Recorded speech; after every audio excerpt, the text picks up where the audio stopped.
Hey folks, it's Patriot Nurse. Thanks for joining me today. In this video, I want to share with you everything that I've learned. Well, not everything, but a lot of what I've learned after doing YouTube for more than a decade. And this is a little bit kind of behind the scenes, like Patriot Nurse up close and personal.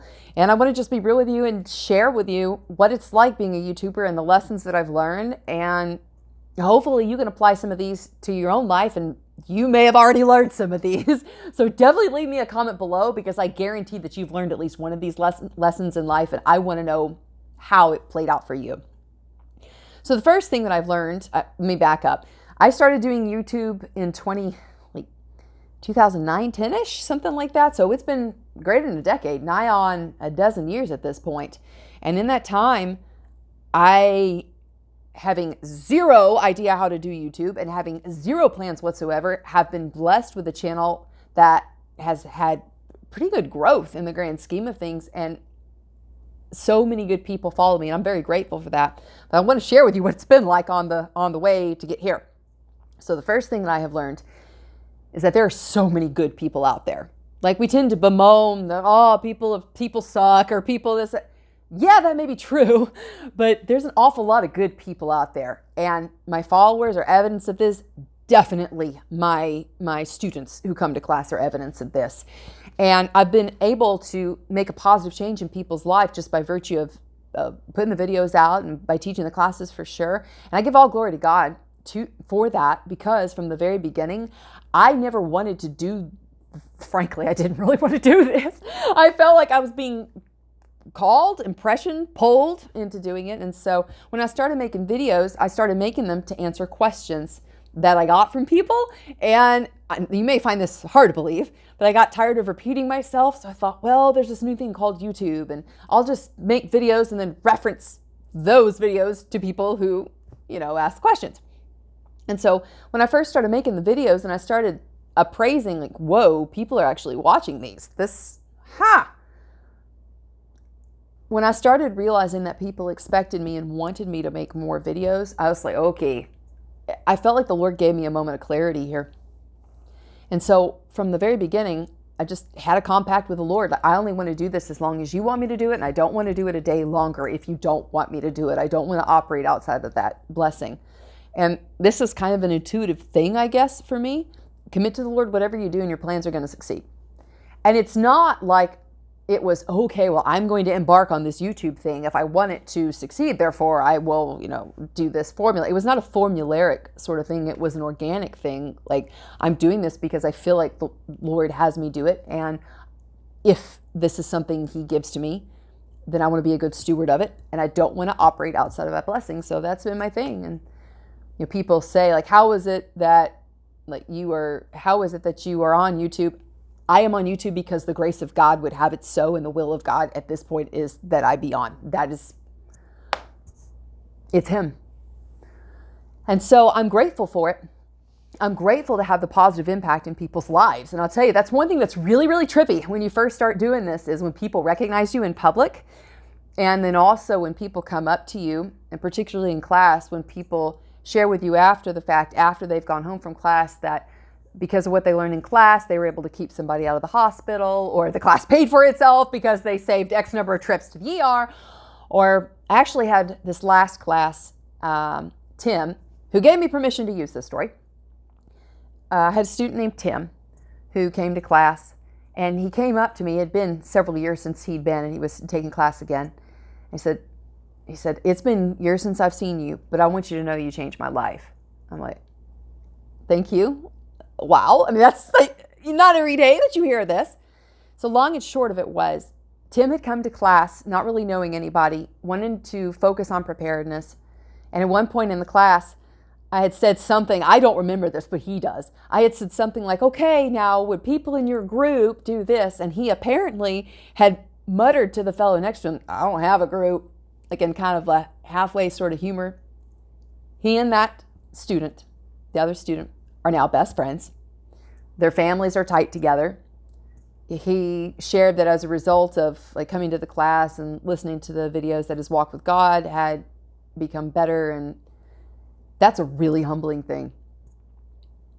I mean, I would like to say, oh, I don't get tired of hearing about it. But am so flabbergasted each time that I hear success stories and testimonies that it's just freshly humbling, because I never had any idea that this is how the Lord would use my life. And I'm so grateful for it, because He's faithful. And when you put out authenticity, you get authentic people. And there is nothing fake about me. And those of you who've come to class, you know that to be sure, because how I am in my videos is like dialed down, because I enjoy people and I'm a social person. And what you see is what you get. There ain't no airs getting put on here. Patriot Nurse that's me. So another thing that I've learned, aside from people are really, really good people, is that there's also the flip side of humanity.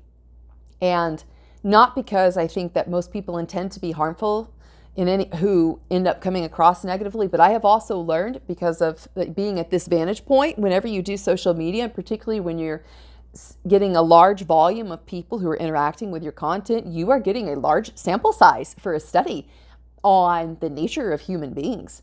And human beings have a very mixed nature. We have the capacity for great beneficence, but also we have an animalistic side to us. You've got the mind, body, soul, spirit, and you have an animal self in people.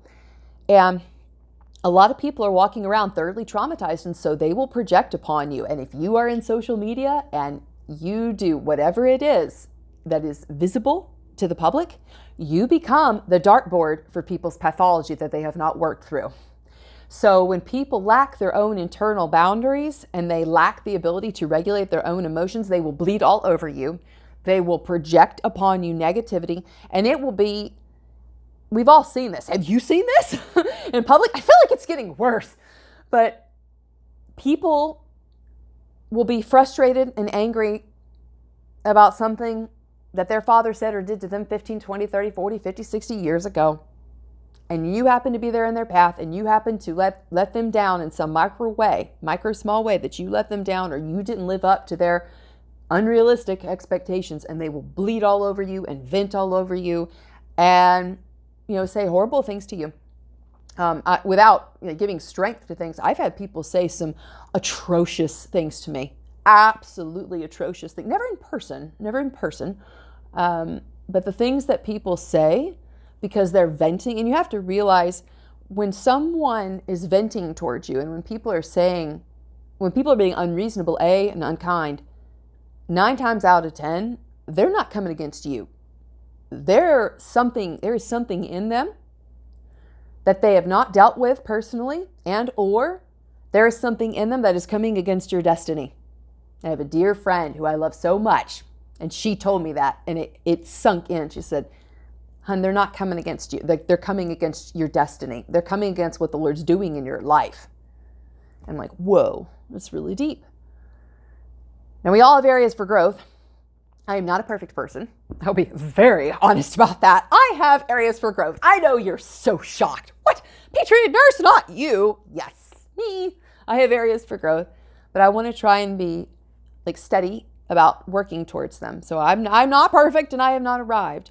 But where you see people who are just consumed with bitterness and who vent and who project and who bleed all over people emotionally, a lot of times that's a person who is A, having a weak moment. We want to judge people favorably.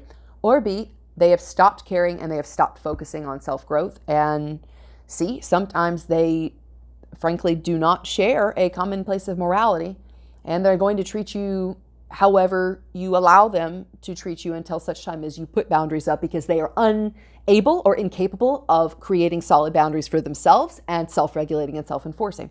So it becomes necessary at times to put up a wall and say, this behavior I will not tolerate. So you definitely get a front row view to humanity, and you will see people project upon you in many ways. But it's not you as a person. It's like you're the avatar that they hate, the 2 minutes of hate. If you've ever read George Orwell's book 1984 or watched the movie based upon the book, you know that there's the 2 minutes of hate. Orwell understood people very well. He was a connoisseur of human behavior. And humans are tribal and animalistic at their basest, most meager state, apart from God's mercy. Human beings are animals, and they will consume each other, and they will do whatever necessary to experience their rage catharsis. And so a lot of times, if you are in the public eye, you are going to be the object of their rage catharsis. It has nothing to do with you per se, or maybe it has 2% to do with you, maybe even 10% to do with you, but 90% to do with them, what's happened to them that day or in their lifetime, and their ability or inability to cope with micro traumas. That's a good term. So another thing that I've learned is that people don't like change and growth for you. And let's see if you can resonate with this in your own life.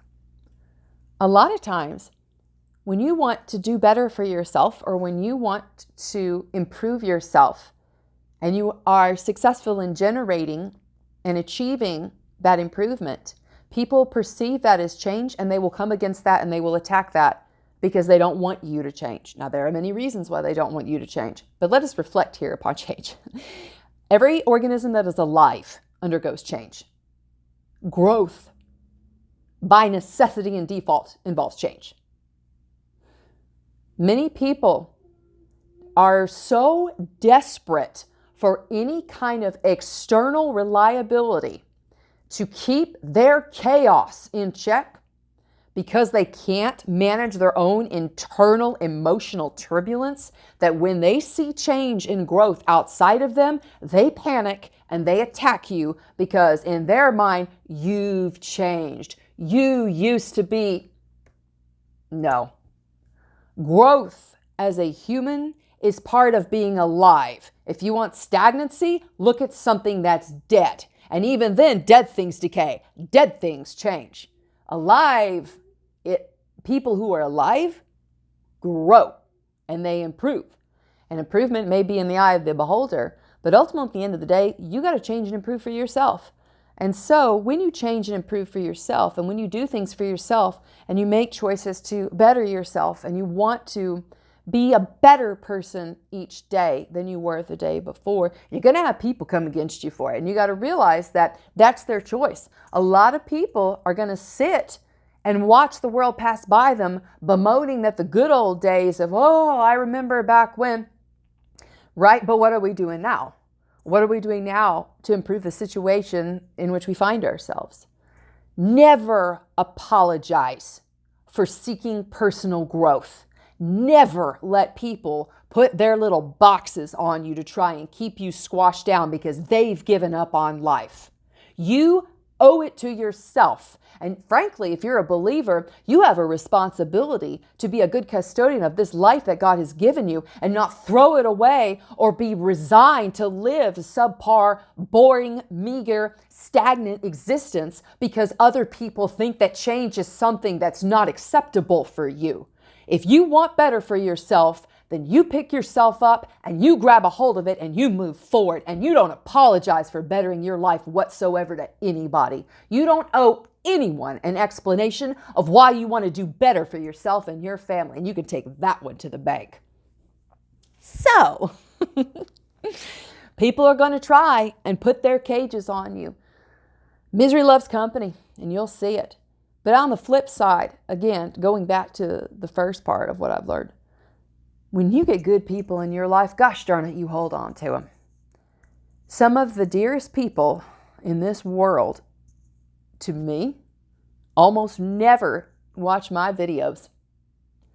And the people that I have in my life, whom I love, and who have known me the longest, they don't know me as Patriot Nurse. They think it's kind of funny in a way. Like I have to, when I point out little things like, oh, where are you? Oh, I was in, Phoenix, or I was in Texas, or wherever I was teaching. Oh, you do that? Yeah, I've been doing that for about a decade now.